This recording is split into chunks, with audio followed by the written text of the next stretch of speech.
Today we're filming nature's most majestic creature, the North American freight train in its natural habitat. Some people watch sports, some people watch movies, and then there's us, grown adults getting excited because a 400-ton metal tube went choo-choo. We're gonna watch trains do what they do best, arrive late and somehow still look cool doing it. Welcome aboard, everybody. Where the content is loud, the brakes squeal for no reason, and if you clicked on this video voluntarily, congratulations, you're now officially one of us. Today's episode is sponsored by hearing damage and poor financial decisions. First, let's check out the Willams Loop. It's a rail loop on the Union Pacific Railroad's Feather River route. Built in 1914 by the Western Pacific Railroad, the loop is used to gain elevation on the eastward climb to its summit at Beckworth Pass while maintaining the railroad's overall 1% grade. This is the least steep of any grade on a transcontinental railroad.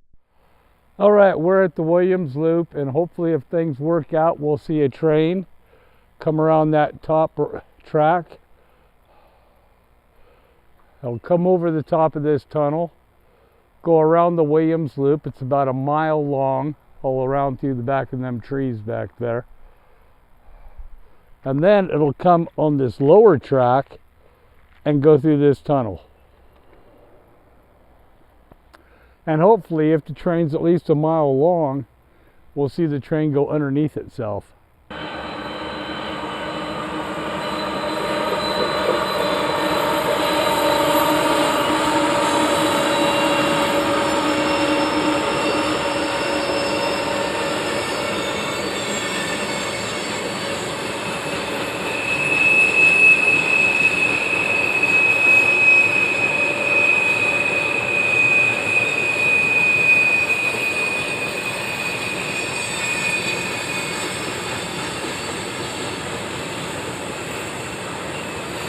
All right, it's going around the loop, and it's going to come back underneath there in a minute.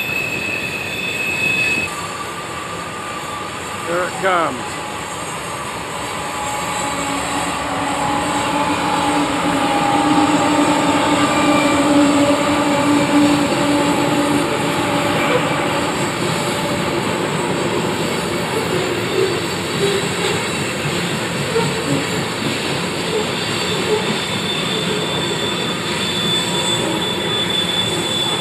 Nice.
This is the Keddie Y, built in the early 20th century by the Western Pacific Railroad.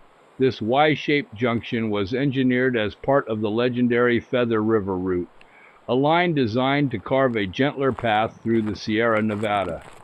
But what makes the Keddie Y unforgettable isn't just its function, it's the way it interacts with the landscape. Here steel meets stone in dramatic fashion. One leg of the Y stretches across a towering bridge over Spanish Creek, while another disappears into a tunnel carved straight through the mountainside. The tracks curve, split, and reconnect in a way that feels almost sculptural. Railroad engineering turned into art.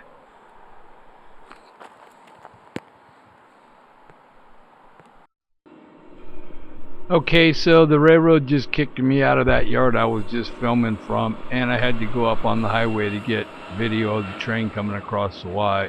So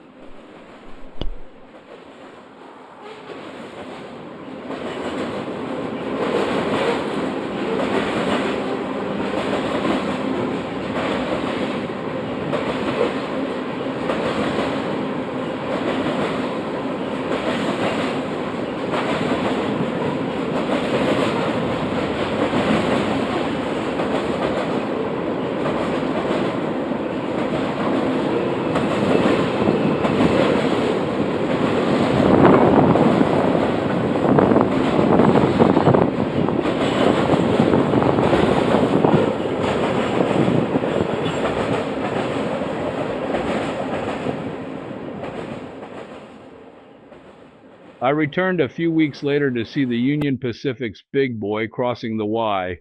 However, the railroad had the gates to the yard closed and locked. Also, there were so many cars pulled over along the highway there was no place to park. The cops were out in force trying to direct traffic. It was a total shit show up here. So I had to get video of the big boy coming out the other side of the tunnel. But that's fine because I have more video of the big steam engine as it runs farther down the canyon. These are the bridges at Tobin. The railroad bridge was built in 1909, and the highway bridge was built in 1936. This is the same train that was at the loop. I was chasing it down the canyon. It's about 1.5 miles long, so I'm going to speed the video along a little. Just want to see the distributed power and the end locomotives. I was chasing the big boy down the canyon also, but again the railroad guys were at this spot too and would not let me trespass on their property to get this close, so I had to video it from the highway.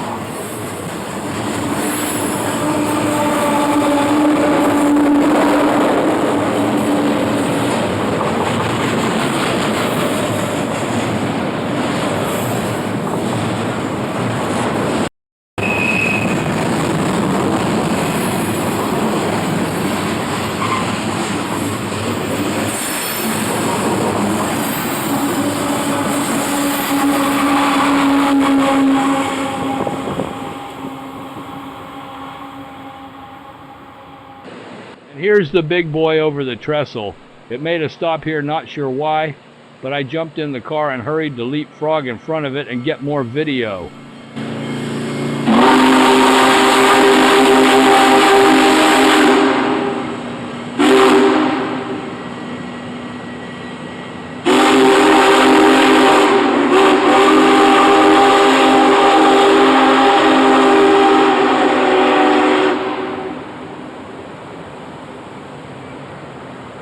Oh, shit.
Alright, so now we're down the canyon a little bit further waiting for a train, and I start noticing these little concrete walls. They're put in these drainages to keep the rocks from sliding out onto the tracks. But I'm thinking, shit, from the bottom of this canyon to the top of these mountains is about 3,000 feet. There's granite boulders in this thing bigger than the train itself. And then I get to seeing these wires they got along the line, and I think, well, shit, them wires ain't going to stop nothing. How the wire's supposed to stop a rock slide if the concrete wall doesn't? But come to find out, I was told that these wires got some kind of current in them, and if the rocks come down and break through the wires, they'll break the current, and it'll send a signal to the train so they know to stop before they come up on the rock slide. Alright, so we're about 12 minutes into the video, and if you're still watching, please like and subscribe. It would really help out my channel. These are the Pulga bridges. We got the highway bridge up there above, and then the railroad trestles below it. A freight train is a couple minutes away from coming through, so we'll watch him. And then I got more of the Union Pacific's big boy video while he's chugging his way through the canyon.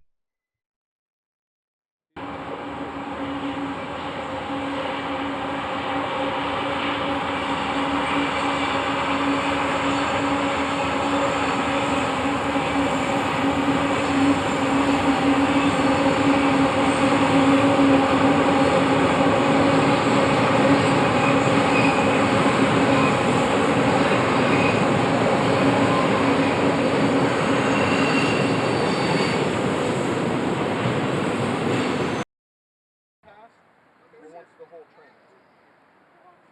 Okay.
So this is the last video I have of the big boy going through the canyon. The file got corrupt and there's no audio.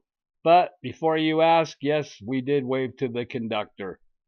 So don't forget to like and subscribe and hit that notification bell so you'll be the first one to find out the next time when I drive 200 miles to watch a train pass for 14 seconds. Thanks for watching.